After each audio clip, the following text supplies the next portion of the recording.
bien, Monsieur Mickey, nous sommes de retour.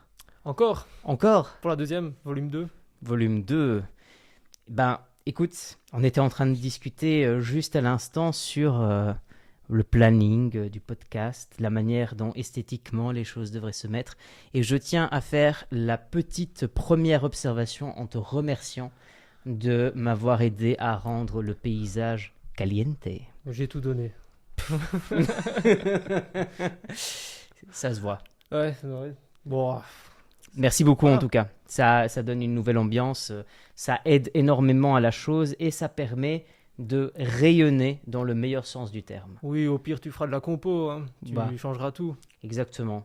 En tout cas, santé à toi mon beau, nous sommes partis pour une petite aventure. Attention, Santé, c'est chaud. bonheur. Oula, Ouh, c'est tiède. c'est aromatique. Aromatique.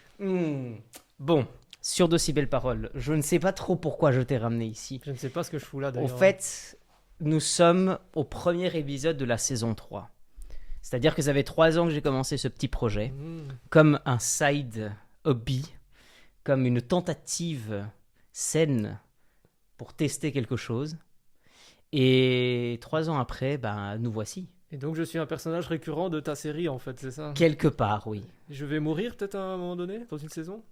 L'arc narratif vient de L'arc se narratif, développer on verra bien, on ne spoil de pas. manière on spoil pas. absolument dingue. Ne spoilons pas. Sur ce, ressentez. Ressentez, hein, C'est aromatique, encore une fois. tout ce que j'aime. Ben écoute, ça fait un petit moment que nous nous sommes plus vus, alors pour ceux qui savent, nous nous parlons entre nous, évidemment, par téléphone, comme la plupart des amis, des potes le font. Une fois par mois. Une fois par mois, une fois de temps en temps, je pense, qui compte.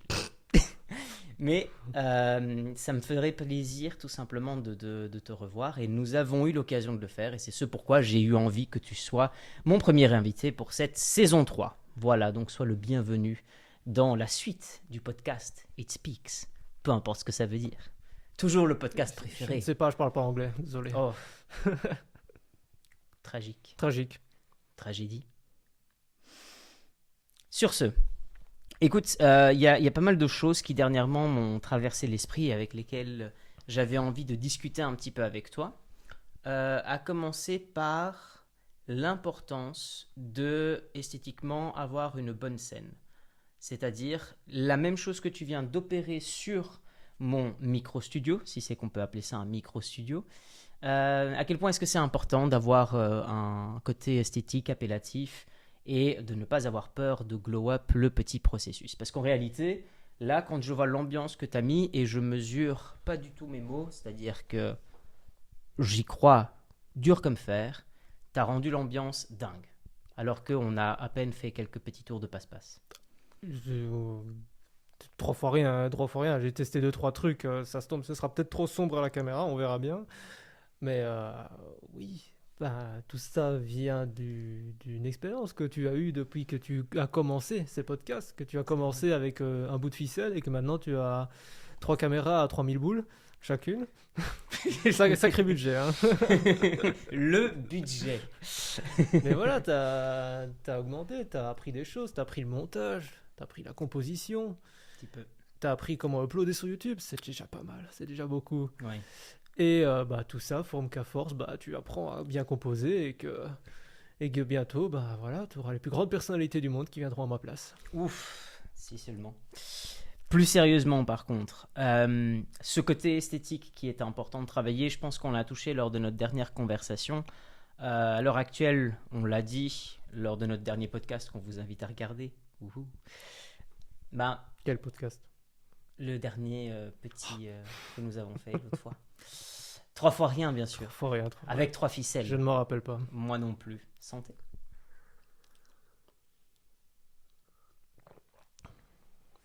On s'est bien marré, hein, Ouais, c'était pas mal, ouais. Rien que dans l'entrée, on commence à rigoler alors qu'à peine le truc a commencé, quoi.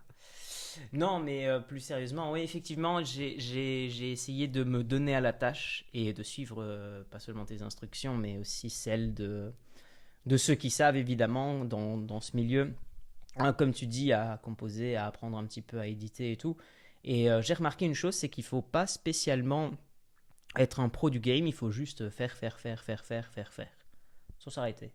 toucher un peu à tout, manipuler, et enfin voilà, toucher sur les touches, tout simplement. Et si jamais tu te trompes, bah, tu reviens en arrière, t'enregistres, tu recommences. Voilà, c'est pas. C'est comme tu dis, avec trois ficelles, trois fois rien, on peut déjà commencer et faire pas mal de choses, quoi. Mhm. Bah là, tu apprends déjà par toi-même et tu ne dois rendre des comptes à personne. Et de toute façon, bah, comme tout un chacun, on apprend un art, un talent particulier et on se trompe. Mhm. On n'est pas grand-chose au début, mais après, on s'améliore. J'adore. J'adore vers où tu emmènes cette conversation. C'est sur le fait de s'améliorer. Et la question, à 1 million, comment s'améliore-t-on?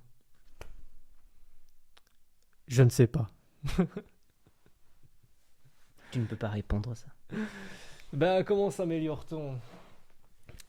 En se basant sur ce qui marche, j'imagine.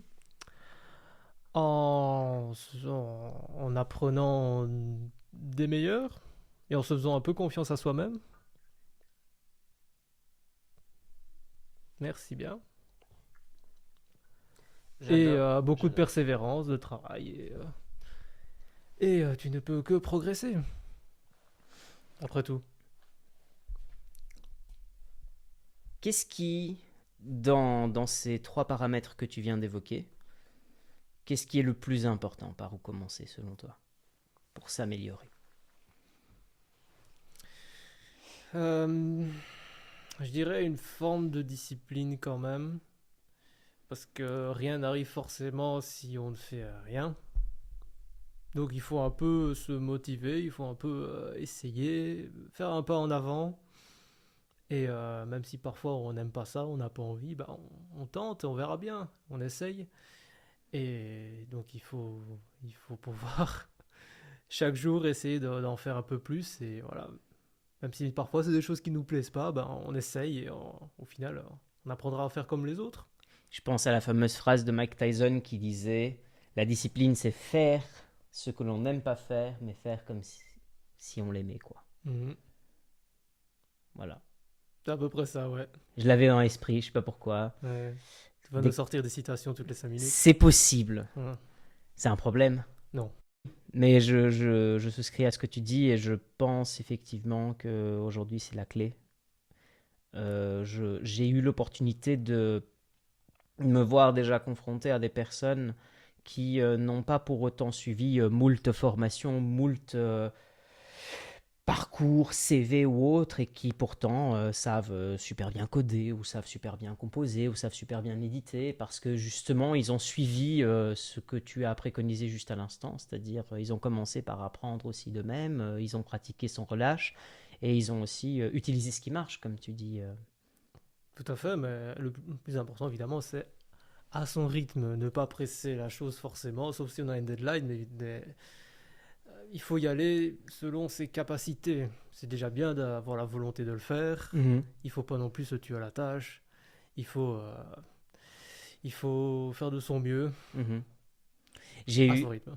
J'ai eu une conversation justement il n'y a pas longtemps avec une connaissance mutuelle à nous deux qui m'avait parlé du fait que aujourd'hui, pas seulement sur les réseaux sociaux, avec toute cette vitesse des événements qui nous entourent, il y a cette idée d'urgence qui fait que dès qu'on a une idée, il y a une espèce d'urgence à l'exécuter.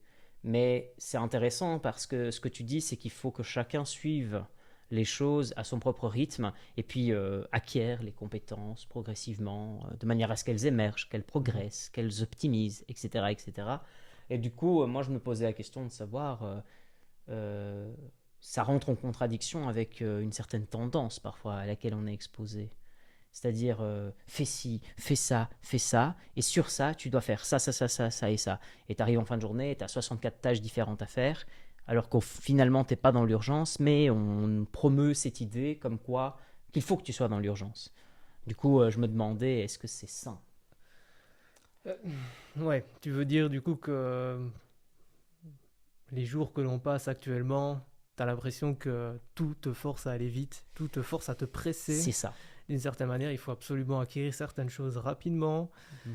d'une certaine façon. Ici, de ce que nous parlions, c'était plus une compétence personnelle Mhm. qu'on ne doit pas forcément à d'autres gens. Mhm. Donc du coup, c'est avoir la volonté de le faire, prendre la patience de le faire à son rythme. Maintenant, si tu parles des tâches du quotidien, où évidemment tout va de plus en plus vite, où Mhm. le temps passe vite, ça fait combien de temps la dernière fois qu'on a fait ce podcast? Ouais, c'est Le ça. temps passe vite, hein. Ouais, c'est vrai, c'est Donc, vrai. je pense que c'est une autre forme de discipline, de travail. Mhm. C'est plus œuvrer pour Mhm. autre chose que finalement que pour soi-même, autre chose que pour soi-même. Oui. Parce que je remplis mes tâches au travail. Certes, j'apprends à faire des choses, j'apprends à acquérir des compétences en plus pour un autre bien. Mhm, bien sûr. Voilà, c'est ça.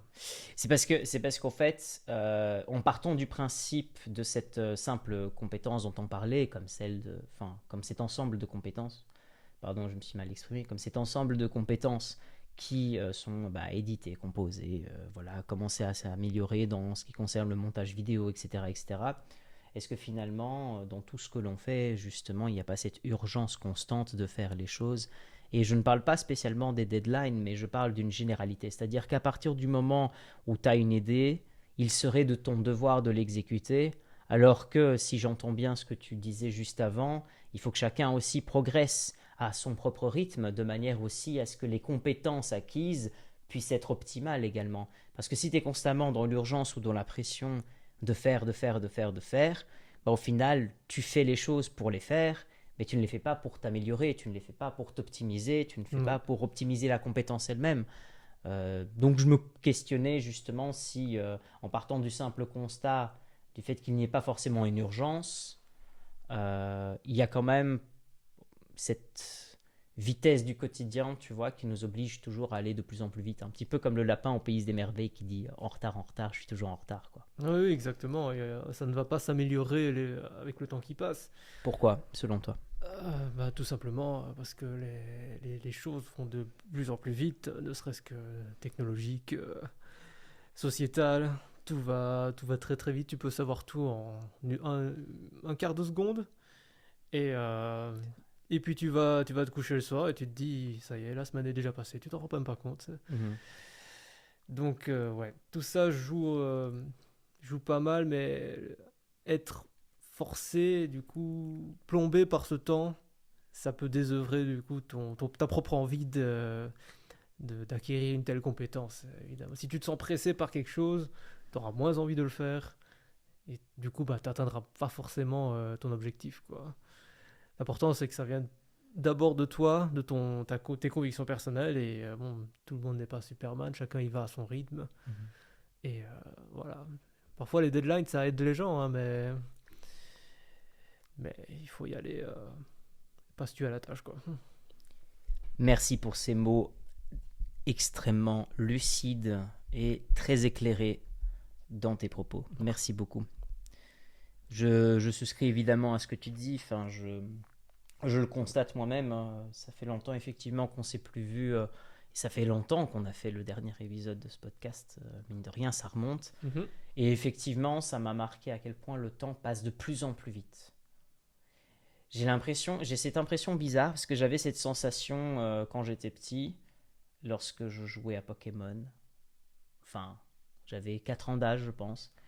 Alors, certes, il y a l'innocence de l'enfance et tu ne te rends pas vraiment compte de tout ce qui t'entoure, des enjeux, des urgences. Ok, ok, la vie d'adulte vient avec un ensemble de trucs. Mais il y avait une espèce de légèreté à ne pas être pressé, au fait. Ouais, c'est quelque chose qui personnellement me manque parfois. Je sais Ouais. pas si c'est nostalgique de dire ça, mais ça me manque un petit peu en fait. Et c'est pas tellement de dire oh on peut pas rester un enfant toute sa vie. C'est pas du tout ça. C'est je suis totalement d'accord qu'on doive euh, être en mesure d'obéir à nos deadlines, à nos compromis, à nos obligations. Ça fait partie de ce qu'est un citoyen adulte responsable, la totale. Néanmoins, est-ce qu'on doit tous être si pressés derrière quelque chose dans une espèce de course incessante, quoi. C'est comme ça que le monde tourne actuellement, hein. Tu regrettes un peu cette époque, mais à l'époque, tu n'étais pas plombé d'informations constantes tout le temps, tous les jours. Tu ne savais même pas ce qui se passait dans le pays à côté. Mhm. Aujourd'hui, bah, chaque jour est une nouvelle aventure pour ce qui se passe. Et la mode d'aujourd'hui sera déjà dépassée demain. Et ça va de plus en plus vite, hein. C'est pas pour faire vieux réac évidemment, mais c'est comme ça en tout Non, cas que le pareil, monde pareil. tourne.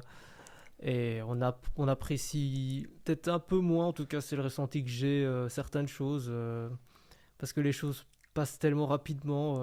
Par exemple, moi je suis beaucoup plus calé cinéma, beaucoup plus, c'est plus mon domaine entre guillemets.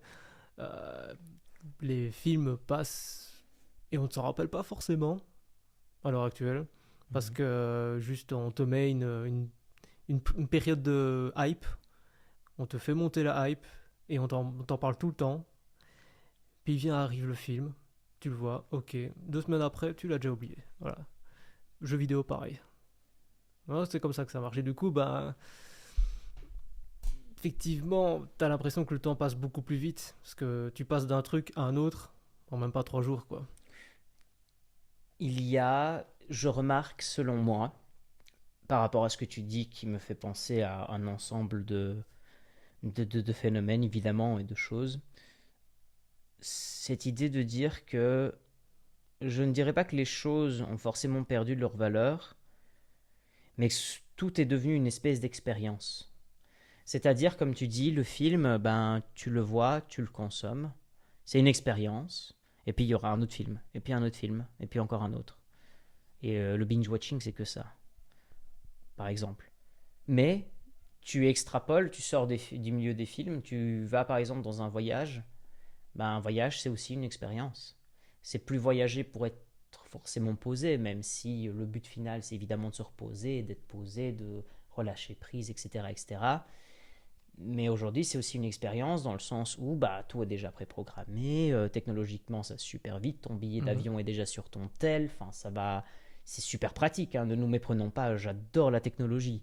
Et je suis pas en mode vieux réac ni rien. Mais je remarque quand même qu'on perd parfois l'essence de vivre certaines expériences ou certains films parfois, où enfin, l'ampleur de ces choses-là est parfois perdue au détriment de toute la quantité que nous avons disponible. Et c'est aussi l'extension, pour moi, de ce que j'observe. Et je ne sais pas, tu pourras m'en parler plus en détail parce que tu connais bien plus que moi. Le fait qu'on soit exposé à autant de choses et que notre cerveau n'est peut-être pas hyper prêt à ça, quoi. On atteint une surcharge mentale qui nous fatigue, effectivement. Au bout d'un moment, on n'arrive même plus forcément à suivre. Maintenant, l'humain s'adapte, hein. L'humain s'adapte et dans 10 ans, ce sera autre chose. Je ne sais pas comment ce sera. Ouais. Mais ouais, bonne question. On s'en fera un podcast dans 10 ans, on verra bien comment ça marche. Ouais. Question. Alors, enfin, c'est super ce que tu dis parce que ça me permet de rebondir et de te poser la question. Où est-ce que nous en sommes dans 10 ans? Puisque si on va vite comme ça, c'est quoi la prochaine étape? On a parlé un petit peu d'intelligence artificielle lors du dernier podcast aussi. Mais ça aussi, c'est devenu un truc de zinzin. Ça devient de plus en plus zinzin, cette affaire-là. Oui, oui, beaucoup. Beaucoup, on atteint des progrès assez faramineux qu'on atteint finalement dans de la pure science-fiction. On l'a déjà atteinte. Ça fait déjà 10 ans qu'on l'a atteinte. Mais ça ne fait que s'améliorer pour le meilleur, parfois pour le pire aussi quand même. À voir maintenant comment nous allons l'utiliser. Mais voilà, maintenant, ce temps qui passe, tout ça, maintenant, tu peux juste, si tu as une question, tu peux directement la poser à l'IA. Ce que font pas mal maintenant de générations en dessous de nous, euh, l'éducation se forme, enfin l'éducation personnelle se forme parfois plus par l'IA. Tout simplement, je sors mon téléphone, je regarde, oh, je pose une question et l'IA me répond. Il n'y a plus cette fonction de recherche, tu vois, tout se fait instantané. Encore une fois, bah voilà, ça rejoint avec le fait que ça va super vite. t'as une question, t'as la réponse en 2 secondes, quoi. Ouais. Tu pouvais faire ta recherche sur Google avant, certes, mais ça te prenait un certain temps. Mm. Une certaine volonté de ta part d'investiguer un peu plus les choses. Maintenant, voilà, tu poses vite fait ta question et le truc au fond de la pièce te répond, quoi. Mm.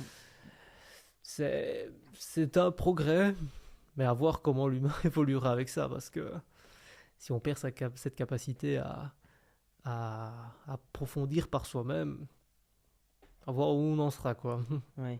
Il y a un truc qui m'a fait justement flipper sur cette histoire d'intelligence artificielle, c'est le fait du contrôle vocal, qu'elle te réponde avec une certaine empathie déjà, où elle adapte et module la voix à la question que tu lui as posée. Mhm. Et elle commence à déduire euh, la manière dont elle peut te répondre, quoi. C'est-à-dire que quand tu lui posais une certaine question sous un ton interrogatif et que tu attends à une certaine forme d'empathie ou d'affection ou quoi, elle est déjà capable de la reproduire. Alors peut-être pas de manière optimale, peut-être pas de manière standard, peut-être pas de manière humaine, mais c'est affolant dans le sens impressionnant ce qu'elle est déjà capable d'accomplir, tout en sachant qu'elle apprend d'elle-même constamment, puisqu'elle est auto-référencée, elle est auto-pédagogue, Mhm. elle tourne sur elle-même constamment pour s'améliorer. Ça me... Ouais, c'est incroyable et en même temps, parfois, c'est... Je sais pas, Flippant. flippant, ouais. Hmm. Zinzin. Zinzin, oui. Mais tu pourrais littéralement passer 1 heure. Au lieu que ce soit moi, bah, tu mets juste hop, ta boîte avec l'IA et tu lui parles. Voilà. Ce serait une idée, ça d'ailleurs, hein. Oui, oui, non, bien sûr. Mais le problème, c'est qu'est-ce qu'on perd, tu vois. Parce que je sais qu'encore une fois, ça peut faire comment dire, ça peut faire l'argument de vieux con. Mais en fait, si on, si on commence à parler avec l'IA, même si on a déjà qui le font, certainement, et qui se tapent des petites questions journalières constamment pour alimenter des dialogues et tout, on n'est pas en train de changer notre essence, notre nature humaine à proprement parler. Est-ce qu'on n'est pas en train de devenir un peu des cyborgs ou des mi-cyborgs, enfin des choses comme Ah ça, oui, on se déshumanise, hein, clairement, hein. constamment? Et de pire en pire. C'est quoi pour toi les dangers liés à ça, là maintenant? Peut-être la chose qui, selon toi, si tu devais prendre, allez, sans prendre spécialement de Paris, qu'est-ce qui peut arriver en termes de transformation comme ça, la plus soudaine avec l'IA? Déjà, le premier souci, déjà, bon, qui est déjà actuel avec l'IA, c'est que bah, certaines entreprises voient l'IA comme, comme un outil facile de remplacement de personnes, de travailleurs. Donc l'IA peut faire le même job qu'un travailleur, qu'un dessinateur, qu'un graphiste, ce genre de choses par exemple. Et il y a beaucoup de questionnements et de craintes évidemment sur qu'est-ce qui va se passer parce que jusqu'à quel point tout ça va prendre le relais. On ne l'espère pas. Mais ça, dans tous les métiers, hein, tous les métiers peuvent être. Faut pas voir ça d'un œil négatif à ce point, mais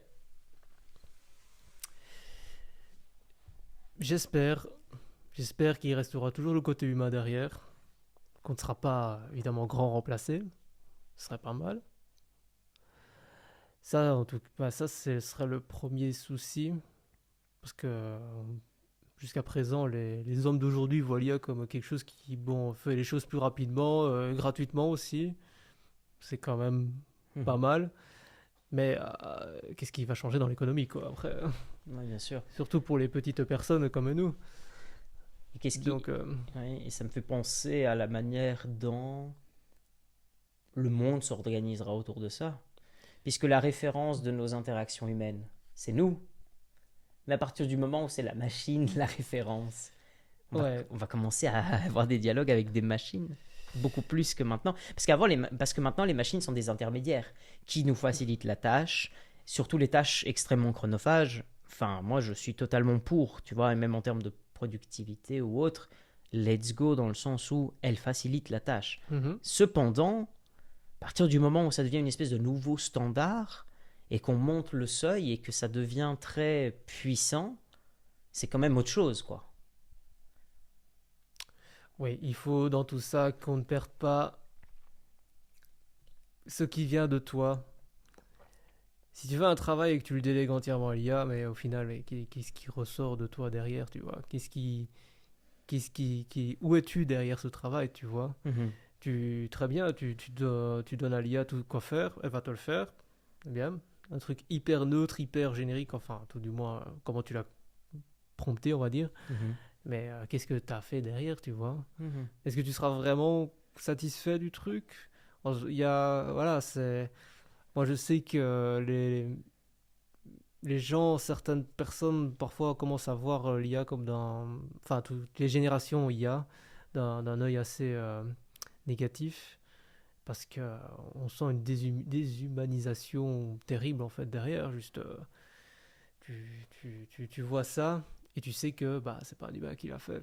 Mhm, Et qu'est-ce qu'il en sera dans 10 ans alors? mhm. Si tout autour de toi sera compilé par des ordinateurs, mais où sera notre côté artistique, où sera notre côté Surtout humain? qu'artistiquement, elle fait des trucs parfois de zinzin aussi, hein. De zinzin, effectivement, Au début, mais c'était des trucs très défectueux et avec des mains un peu surmises mhm, les unes sur les autres. Mais maintenant, ce genre de bug et d'erreur, c'est plus du tout d'actualité. parce qu'elle apprend, elle apprend constamment, elle apprend du coup de ce que les hommes ont créé pour compiler évidemment le meilleur d'eux, on va dire. Mais est-ce que c'est l'humain derrière du coup? Ouais. C'est plus l'humain. L'IA pour auxiliaire, pour aider, certes, pour la science, la médecine, tout ça, Mhm. l'aérospatiale, je ne sais pas. Ok, très bien. Les ingénieurs et autres, ouais, ça aidera Pour beaucoup. l'aide et tout ça, mais pour le reste, je pense que. À voir, encore une fois, à voir. On est vraiment qu'au début, l'émergence, enfin, on est au début, on est déjà presque à la moitié, on va dire, parce que il y a 2 ans, jusqu'à maintenant, il y a eu une évolution, mais de zinzin, comme tu dis. Ouais. Et dans 2 ans, bah c'est bon, il y aura ton avatar sur la télé, il va parler à ta place. C'est déjà le cas, hein. Des gens voient leur avatar aux tribunaux plaider à leur place. C'est déjà le cas, hein. Et les juges, ils Waouh. sont là en mode très bien, ok, super. Waouh. Ouais, ouais, c'est déjà le cas.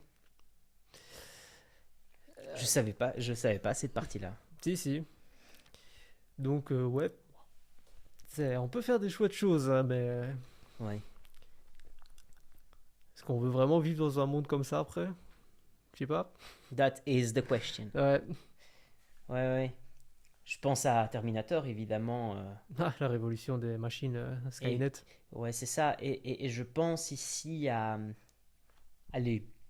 la question qui est évidemment bateau, mais qui pour moi est euh, la plus provocante, entre guillemets, c'est est-ce qu'un jour, compte tenu de toutes les évolutions qu'on vient de mentionner, est-ce qu'un jour, la machine prendra complètement le contrôle? Est-ce qu'on va se faire dominer par des machines? Ou est-ce que ça relève vraiment d'une dystopie de la science-fiction juste pour une espèce de garde-fou, pour qu'on ait une espèce de bouton derrière notre tête qui nous dise, bah en fait il faut faire vraiment attention, quoi. Il y a des lignes rouges à pas passer, donc faites gaffe, quoi. Alors, je ne crois pas en arriver à cela, parce que mine de rien, bon, bah, l'IA reste toujours un peu contrôlée. Il y a des gens derrière hein, qui veillent à ce qu'elle fait, à ce qu'elle peut dire et tout ça. Maintenant, peut-être qu'il y aura des gens qui vont entraîner une IA à devenir super agressif et à l'implanter partout. Je sais pas, c'est vraiment un scénario catastrophe science-fiction. Mais je ne crois pas. J'y Mhm. crois pas trop. Je pense pas que le micro-ondes nous sautera à la gueule bientôt. Enfin, C'est... méfie-toi quand même. Mais, Ouais. Méfions-nous des micro-ondes. Non, mais oui, j'entends complètement ce que tu dis. Il y a toujours le prompt derrière, quoi. ouais. À voir, mais bon, je crois pas qu'on en arrivera à ça. Non, Ok, non. ok. Moi, c'est juste parce que je suis passionné par ce genre de thématique. Et Hmm. ça me fait pas mal réfléchir, tu vois. Et je ne saurais pas te dire, justement.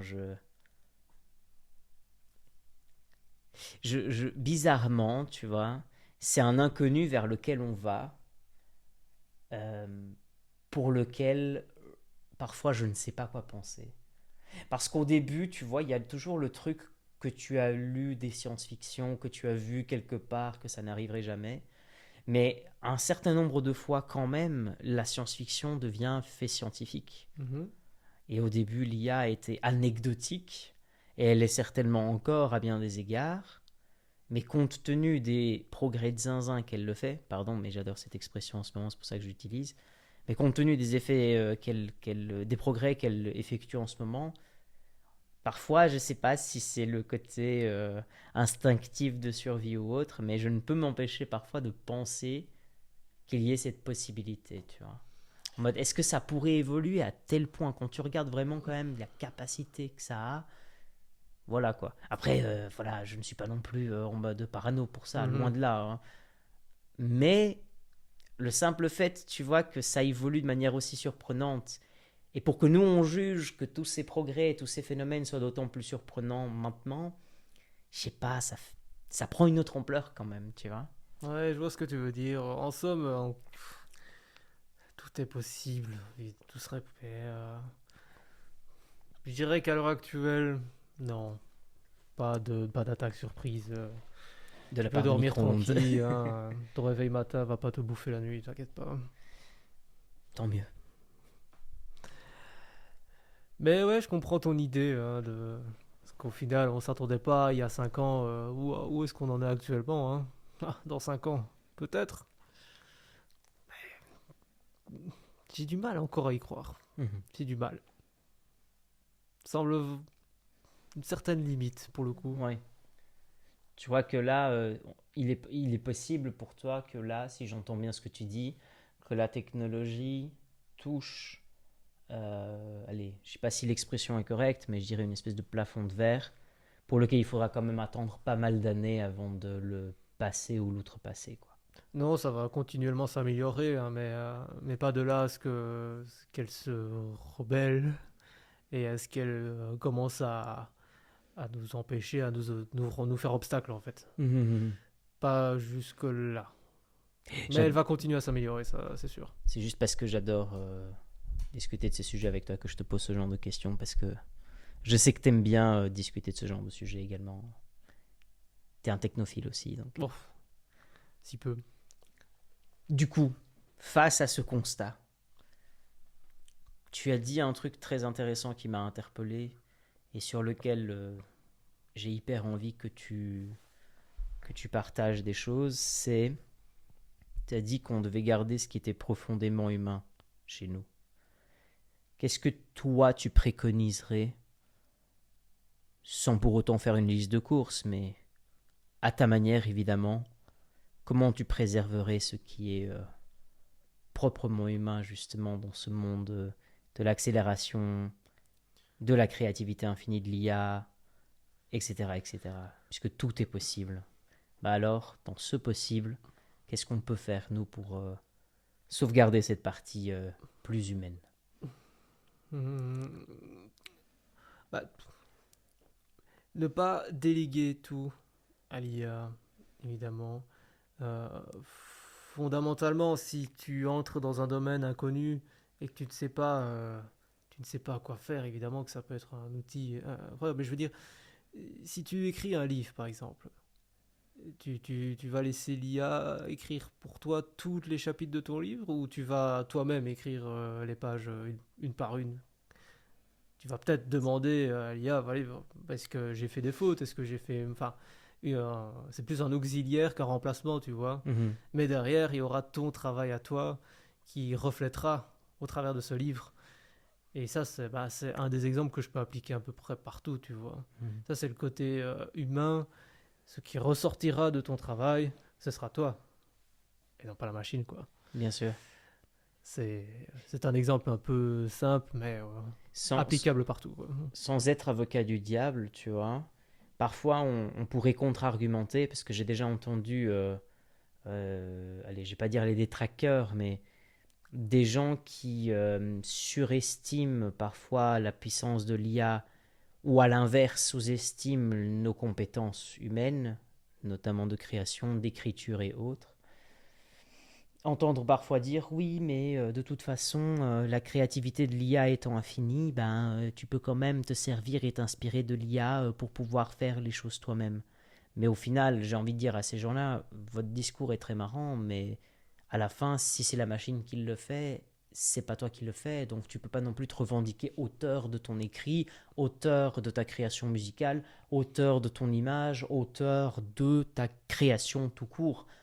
C'est voilà, je sais pas, enfin, je sais pas si ces gens-là n'acceptent pas la impasse ou ne comprennent pas ça, mais enfin, parfois ils estiment que oh mais l'IA, de toute façon elle va faire tout parce qu'ils sont complètement convaincus, ils sont techno convaincus. Enfin, je sais pas quel est le terme qu'on pourrait employer, mais voilà, ils ne jurent que par l'IA ou alors estiment que voilà l'humain deviendrait obsolète et que donc du coup c'est, enfin voilà, il n'y a pas de raison de ne pas adhérer et qu'il faut suivre, suivre, suivre quoi.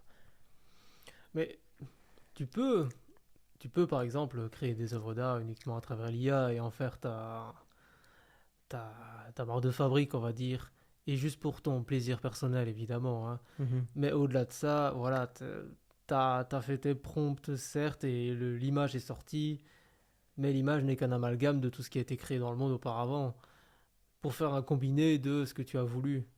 Est-ce que t'en es l'auteur au final? T'as sorti quelque chose, certes, mais est-ce que t'es l'auteur de l'œuvre au final? Mhm. Qui est l'auteur au final de tout ça? Tu vois? Toi ou tout le travail auparavant effectué par l'humain condensé en un seul truc? C'est ça. Et ouais. Et est-ce que l'IA, justement parce qu'elle crée autant de choses, est-ce qu'elle commencerait pas non plus à se dédoubler, tu vois? Du style IA capable de faire de la musique et de la compléter, et de compléter certaines symphonies qui sont incomplètes. Mhm. Pourquoi? Parce que les auteurs et les compositeurs sont soit décédés, soit ont fait exprès de ne pas finir leur partition musicale. Même chose pour certaines œuvres et peintures qui restent encore des mystères pour beaucoup de spécialistes de l'art qui continuent à faire des recherches aujourd'hui là-dessus. Même si ça peut paraître pénible aux yeux de certains, au final, si l'IA vient résoudre ces questions-là en disant ah mais c'est ça, ça, ça, ça, et tel angle, et tel angle, et tel angle, au final, enfin je sais pas, ça spoil le truc, mais dans le pire sens du terme, c'est-à-dire que ça vient ruiner le travail de quelqu'un qui était là auparavant et qui a voulu vraiment faire un truc, quoi. Mhm. Et puis, est-ce que l'IA pourrait se revendiquer autrice de ces choses-là? Enfin, comment est-ce qu'elle signerait une œuvre d'art, tu vois? Elle signe rien. Juste elle génère. Elle ne sait même pas qu'elle a généré quelque chose, quoi. Elle ne sait même pas qu'elle a généré quelque chose. Enfin, elle le sait dans son code, on va dire, mais elle va pas le signer, entre guillemets. Elle n'est pas l'auteur même. Elle n'a fait qu'une compilation de ce qui a été fait auparavant Ouais, pour répondre à ton problème. bien sûr. Donc, qui est l'auteur dans tout ça? Plutôt l'humanité grossièrement, on va dire. Et donc, ouais, mais si elle peut servir d'auxiliaire, je comprends, ça peut aider. Ça peut aider pour certaines choses, certaines passes, mais tout lui déléguer, là on atteint une certaine limite, quoi. Bien sûr. Excellent. Quel autre remède tu préconiserais? Donc, auxiliaire, technologie auxiliaire à l'heure actuelle de l'IA pour nous aider à nous dépasser, à nous D'abord, améliorer ou autre, mais pas tout lui déléguer. c'est déjà autour de nous, on peut pas fermer On les peut pas yeux. fermer les yeux à ça, non? Deuxième remède, selon toi. Deuxième Deuxième. remède, Ouais. pour Retourner et sauvegarder ce qui est pleinement humain. à part faire, je vais pas dire un boycott, non, j'irai pas jusque là quand même, mais il faut apprendre à faire ses recherches par soi-même. Je veux dire, apprendre à retravailler, on va dire, à faire confiance en ses capacités. Voilà, c'est ça. Plutôt que, encore une fois, déléguer. on va dire ça. On est capable de le faire, on est capable. On peut encore une fois s'aider de l'IA. L'IA peut t'aider. Elle peut répondre à tu veux apprendre telle chose et elle va te l'expliquer d'une certaine manière. Voilà. C'est toi qui vois comment tu veux apprendre la chose. Mais au fond, voilà, ce qui va en ressortir, bon, bah, ce sera ce qui sortira de tes compétences personnelles, quoi, Mhm. à la fin. Et peut-être que tu vas sortir un truc pas dingue, mais c'est pas grave. Mais c'est pas très grave, c'est parce que du coup, bah, ce sera toi qui l'as fait. Et ça, c'est le plus important, enfin, pour moi en tout cas. Euh, Parce que si tu génères un truc tout fait, tu vas le présenter, mais où tu seras derrière, encore une fois, Ouais. à part celui qui a prompté la chose. Enfin, je sais pas si je me fais bien comprendre, hein, Bien mais sûr, totalement, oui. donc CD, ça peut être pratique. De toute façon, celle-là, il suffit, tu ouvres ton PC et c'est déjà là. Oui, bien sûr. Euh, mais encore une fois, ça dépend de toi. C'est toi comment tu te sens, comment tu te perçois par rapport à l'IA. Si tu es un fan absolu, qui suis-je pour te dire quoi faire? Bien sûr, bien sûr. Je ne suis pas là pour blâmer ou quoi que ce soit, mais moi personnellement, si je rendais un travail entièrement composé par IA, où j'aurais juste dit bah fais-moi ça, tenez, voilà, ça c'est mon œuvre. Est-ce que bah, je me sentirais un petit peu mal au fond de moi en me disant bon bah c'est pas tant moi que ça en fait. Mhm. Là j'aurais été complètement déshumanisé quoi. Je remarque aussi que je ne sais pas si c'est le fait que je lise beaucoup de livres, et je Ouais. pense que c'est ton cas également, mais je remarque qu'elle est capable, l'IA je parle, est capable de te répondre structurellement des choses assez impressionnantes d'un point de vue de la production du texte, et qui est correcte, techniquement correcte, d'un point de vue de la syntaxe correcte, mais, et je ne sais pas si c'est mon côté émotionnel ici qui parle, justement ça manque d'émotion. Ça manque de cadre émotionnel, ça manque éventuellement d'une virgule de trop ou d'une virgule en moins, d'une pause qui montre qu'il n'y a pas de marque humaine au Bah, fait. il manque les erreurs en Il manque fait. les erreurs, il manque les émotions, il manque quelque chose quoi. Parce que là tu parles, tu bafouilles, tu cherches tes mots, mais c'est normal. C'est normal parce que tu réfléchis à ce que tu vas dire avec ton cerveau d'humain. Ceci Voilà. étant, ça me fait penser au début quand j'ai commencé le podcast, puisqu'on parlait de ça au début de l'épisode, j'avais du mal à trouver mes mots parce que j'étais apeuré par l'idée de faire le truc bien. Tandis que là, ça va beaucoup mieux parce qu'au final, ben, au pire, si je fais une faute, Oui, si ça force, c'est pas grave. voilà, c'est toujours, ça peut toujours être corrigé par l'édition ou autre, couper un petit peu un éventuel son en trop ou autre Oui, voilà. qui Encore peut une fois, éventuellement gêner. Ben voilà, c'est en pratiquant qu'on s'améliore. l'idée d'un podcast, c'est une discussion où on peut parler dans le vide et parfois on sait pas quoi dire, on se regarde et bon bah il y a un blanc, mais c'est normal. Ben, Voilà, et les blancs permettent de relancer la discussion au passage. exactement, oui, exactement. Et l'IA, bah, elle va juste traiter ton texte rapidement et elle va se parler à elle-même. Voilà, un autre concept ça. Tu fais parler l'IA avec l'IA. Voilà, Ah ouais, prochain podcast.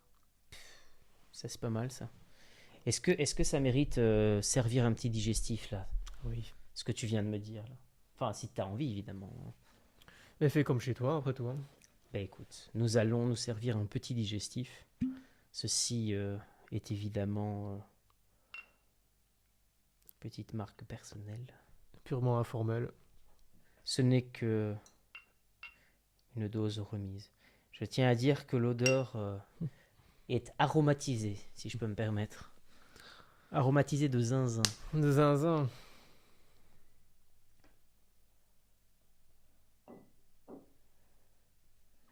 Votre santé, monsieur, À votre santé. À votre humanité. à notre humanité.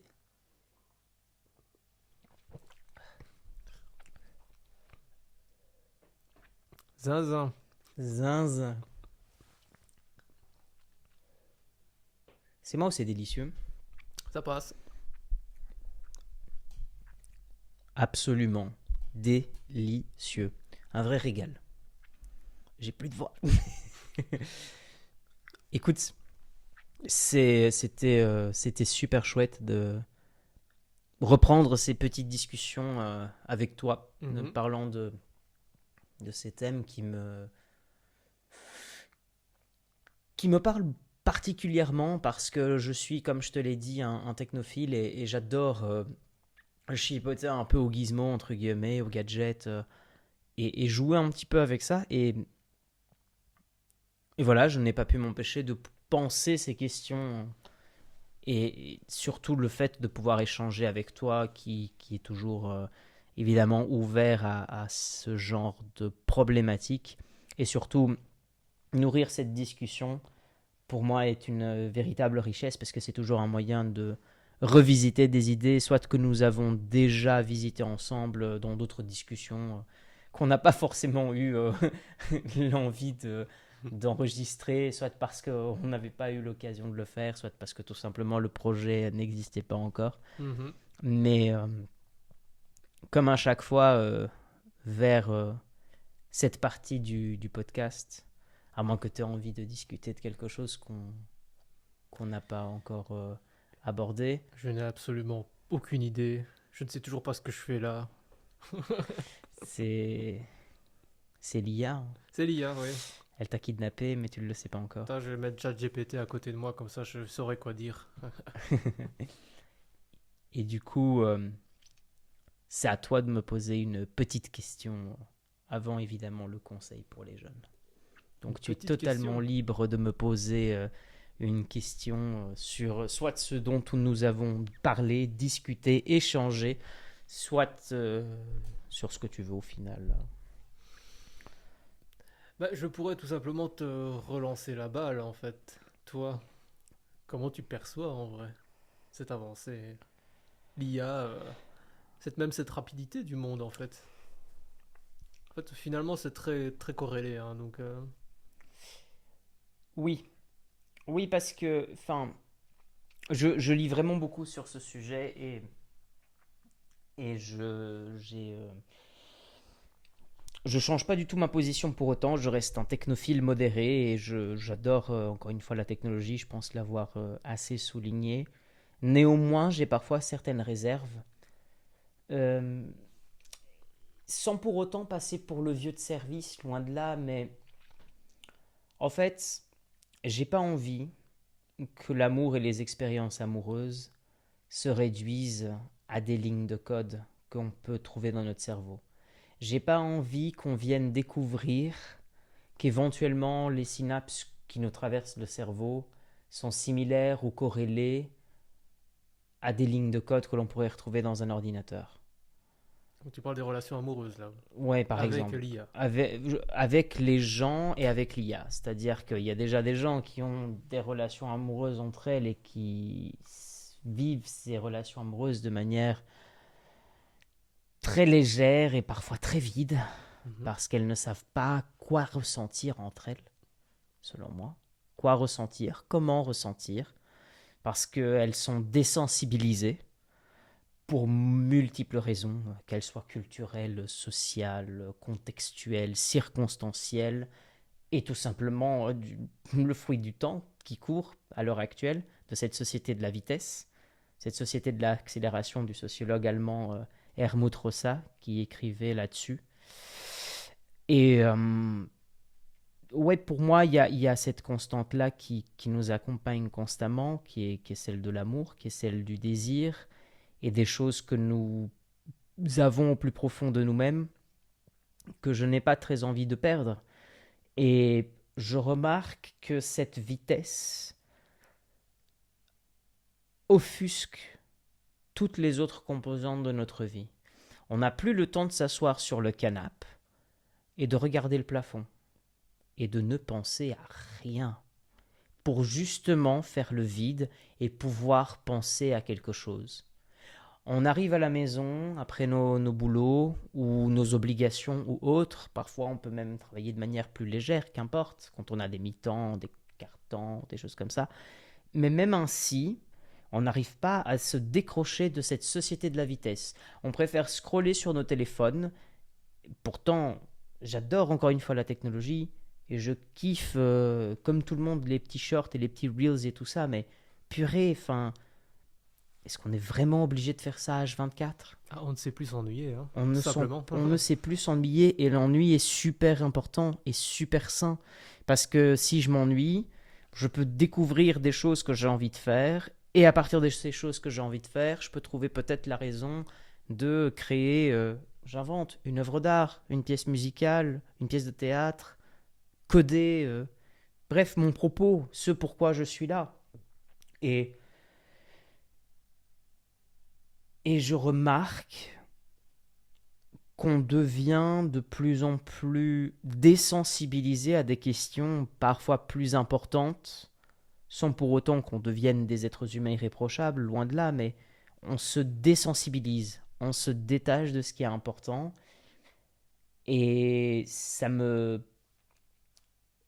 je sais pas, ça me provoque quelque chose de l'ordre de l'interpellation vraiment. C'est comment sommes-nous arrivés à un point où le simple fait de regarder le plafond est devenu quasiment une angoisse. Sous prétexte que l'on n'a pas envie de découvrir les pensées qui seraient susceptibles de nous angoisser. Alors que justement, le meilleur moyen d'affronter ces pensées qui seraient éventuellement angoissantes, bah, c'est tout simplement de les affronter, de les confronter et de les découvrir. Parce que j'ai l'impression qu'en fait, à chaque fois qu'on utilise de la dopamine pas chère, bah en fait, on est en train d'ajourner constamment notre mission de tous les jours. Et sans mission, bah on ne sait pas trop ce qu'on fout là. Et si on ne sait pas trop ce qu'on fout là, bah où est notre propos?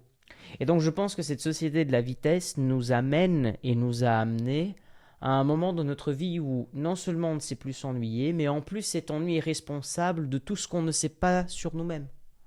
On ne sait pas de qui on est amoureux, on ne sait pas de qui on n'est pas amoureux, on ne sait pas comment est-ce qu'on serait amoureux, on ne sait pas comment est-ce qu'on pourrait aimer quelqu'un, on ne apprend plus à se découvrir soi-même, on n'apprend plus à découvrir les autres, on préfère être en train de scroller constamment. Je ne dis pas que c'est le cas de tout le monde. Il y a des gens qui sortent de plus en plus de ça, il y a des gens qui vont à la salle, qui vont faire du sport, qui font des arts martiaux, qui font des choses constructives sur elles-mêmes, qui sont habités par voilà, des forces qui leur font énormément de bien, et je ne les inclus pas ici. Néanmoins, c'est cette histoire d'ennui et d'angoisse parfois qui est propre à nous, au fait, qui est absente de plus en plus de nos vies, et je sais pas, c'est quelque chose qui, moi, me percute particulièrement. Voilà, je sais que ça Mais fait un peu vieux discours et que c'était un petit peu long, non, mais mais ça me percute. c'est le cercle vicieux, hein. La société va vite, t'as tes angoisses tous les jours, tu te retrouves le soir dans ton lit, t'as des craintes, t'as pas envie de revivre ces craintes, t'as envie de te reposer, bah tu vas juste déléguer ça à ton téléphone, tu vas scroller, tu vas consommer, tu vas prendre tes shots de dopamine et tu vas oublier tes problèmes. Et le lendemain, bah, tu te lèves et tu vas retravailler et ainsi de suite, quoi. C'est un peu c'est le cercle vicieux Et d'où ça mène. le problème, c'est que tout ça nous amène à... C'est assez documenté par des études psychologiques, mais pas que. Hein. C'est pas nouveau le cercle de la dopamine et de la récompense. Mais le problème, c'est que cette dopamine pas chère, et j'insiste vraiment sur cette notion de dopamine pas chère, c'est que c'est très artificiel en fait. Ça ne nous fait pas du bien. Ça ne vient pas de nous. La dopamine, les endorphines qui viennent de nous, elles sont produites par l'effort, par la création, par l'angoisse, par des sentiments, par des émotions, par des vraies choses, des choses vivantes. Et je ne dis pas que un petit peu de poison à petite dose, comme un petit scroll Insta ou autre, ça ne peut pas faire de mal si tu as envie de regarder des petits trucs drôles et qui sont parfois assez marrants et que tu partages avec des potes. Mais passer sa vie dessus, enfin, non merci, pas pour moi en tout cas. Ah oui, un petit peu de poison à petite dose, mais toute chose banale à forte dose est un poison. Oui. Et oui, bah ça c'est comme une drogue, quoi. C'est difficile de s'en échapper, hein. C'est ça. Je veux dire, toi, moi comme toi, on a Bien du sûr. mal aussi, hein, donc, Oui, bien sûr. Et je ne dis pas ça sous prétexte que je suis exempt de défauts ou tout simplement que je ne m'allongerai pas davantage, justement sur les petits feeds de short ou quoi. Parfois c'est très amusant et c'est vrai qu'on finit par traîner plus de temps que ce qui était prévu. Ça, on va pas se le cacher. Néanmoins, c'est quelque chose qui me frappe à quel point est-ce que ça a changé vraiment notre manière et notre structure d'interaction sociale des uns avec les autres. On est tous vraiment collés à ce téléphone et le fait de s'en séparer est parfois comme une blessure, une atteinte à soi. Et... Enfin, calme, c'est juste un téléphone. Oui, ok, il y a tes données dedans, il y a des choses dedans, ok. et maintenant, il peut te parler, il peut te répondre, hein, donc, C'est ça, c'est ça, c'est ça. Mais mets-le dans ta poche, va boire un verre avec des ouais. potes, va discuter, fais un podcast, c'est pas mal, quoi. Fais autre chose, quoi. Évidemment, évidemment. Oui, le discours, oui, encore une fois, ne tombons pas dans la vieille réaction, tout ça. Non, pas du tout. Mais je comprends évidemment ce que tu dis et ce serait bien qu'on ne tombe pas tous là-dedans. Mais voilà, pour les gens qui naissent dans ce monde aujourd'hui, je comprends totalement que qu'ils sont habitués à ça, quoi. C'est ça. Mais il y a aussi une chose qui peut parfois marcher, enfin non pas de préconiser ici des conseils pour tout le monde ou quoi, mais de la même manière qu'on fait le jeûne intermittent ou qu'on fait parfois abstinence de certaines choses, bah pourquoi pas faire une journée sans ton téléphone. Enfin je veux dire, c'est pas comme si en 24 heures il y avait irréfutablement le besoin de l'avoir constamment sur soi. À la rigueur, tu l'as dans ta poche, tu checkes vite fait, mais après tu peux bien t'en passer pendant une Et journée, quoi. aucun besoin de le regarder, mais tu vas quand même le faire, parce Ouais, que c'est tu ça. auras envie de le faire. C'est ça, et encore une fois, pas du tout la réaction de vieux, mais je pense que si une fois par semaine, tu arrives à ne pas le regarder pendant toute la journée, c'est pas mal, quoi. Enfin voilà. Moi, c'est quelque chose que j'aimerais commencer à faire, par exemple. Voilà, une fois par semaine, durant, je sais pas moi, ou durant la journée. Si, je sais pas moi, pendant le week-end, si j'ai rien à faire ce jour-là, j'aimerais ne pas tomber dans la tentation de le regarder. Au moins Figure-toi qu'il n'y a pendant pas un si jour. longtemps, j'avais essayé de le faire aussi, genre une semaine ou deux, et vraiment ne regarder que ce qui était important, mais tout ce qui était réseaux sociaux et tout ça, et ben tu te rends compte que il y a des moments où juste tu es là devant ton écran, tu travailles, et puis 3 secondes d'attente, ton réflexe aura ta main, va chercher ton téléphone, et tu es là en mode, mais non, non, je ne veux pas. Mhm. Instinctivement, hein, vraiment, tu vas même pas t'en rendre compte. Tu vas te dire, tu vas regarder le plafond, je me fais chier, hop, et voilà. Et c'est pas facile, mais Oui, c'est un défi, quoi. c'est un défi. C'est un défi, mais réalisable, évidemment. Oui. Enfin voilà, toute chose, encore une fois, modérée, quoi. Hmm. Comme toujours. Qu'est-ce que tu donnerais comme conseil aux jeunes Waouh. adultes ou aux jeunes générations qui tomberaient sur cette vidéo et qui nous entendent parler sur l'IA, sur le temps, sur l'accélération, sur ce qu'on vient de parler, sur l'amélioration de soi, sur le besoin de se faire peut-être des amis, de se trouver des bonnes personnes. Qu'est-ce que tu donnerais comme conseil pour les jeunes d'aujourd'hui? Je vais essayer d'être le plus conciliant possible quand même, ne pas être trop vieux réac encore une fois. Euh, bon déjà, essayer de pas tout déléguer à l'IA quand même, mais surtout, enfin, ayez confiance en vos compétences, en qui vous êtes en fait, affirmez-vous. Enfin, devenez l'humain que vous êtes de base, quoi, et évoluez, développez-vous, quoi. Pratiquez un sport, j'en sais rien, allez dehors, faites de l'art, peignez, sculptez, j'en sais rien, n'importe quoi. Enfin, découvrez qui vous êtes, quoi. Ne laissez pas l'IA vous déterminer, hein, et au final vous déshumaniser d'une certaine manière. Mais voilà, dans le monde d'aujourd'hui, c'est plus compliqué et je l'entends totalement, hein. C'est pas facile du tout, hein. Et ce sera encore moins dans 2 ans et dans 3 ans, etc. Donc voilà, ce serait mon conseil global, on va dire, Mhm. pour rester très conciliant. Oui. Est-ce que tu as éventuellement envie d'ajouter quelque chose qui n'a peut-être pas été dit, quelque chose qui te traverse l'esprit, Par rapport à tout ça, ou tout simplement en général? le mot de la fin pour Monsieur Mickey. Ouais, je réfléchis, mais non. Je pense qu'on a dit tout dans les grandes lignes en vrai. Je crois. Il faut de l'un comme de l'autre en somme, hein. Faut savoir juste jongler avec les deux. Ne pas s'oublier soi-même, c'est le plus important, ouais, mais comme toute révolution technologique, bah, ce sera là et on va s'en servir, hein. Donc voilà. Excellent. Merci beaucoup pour ton temps et merci beaucoup d'être venu pour discuter un petit peu de tout ça. Avec grand plaisir, hein. All right. Merci Comme beaucoup, d'habitude. Mike. Merci. Mais je vous en prie. On se Time, revoit dans 3 ans. dans 5 ans. Ah, ça va. Time. L'IA aurait évolué.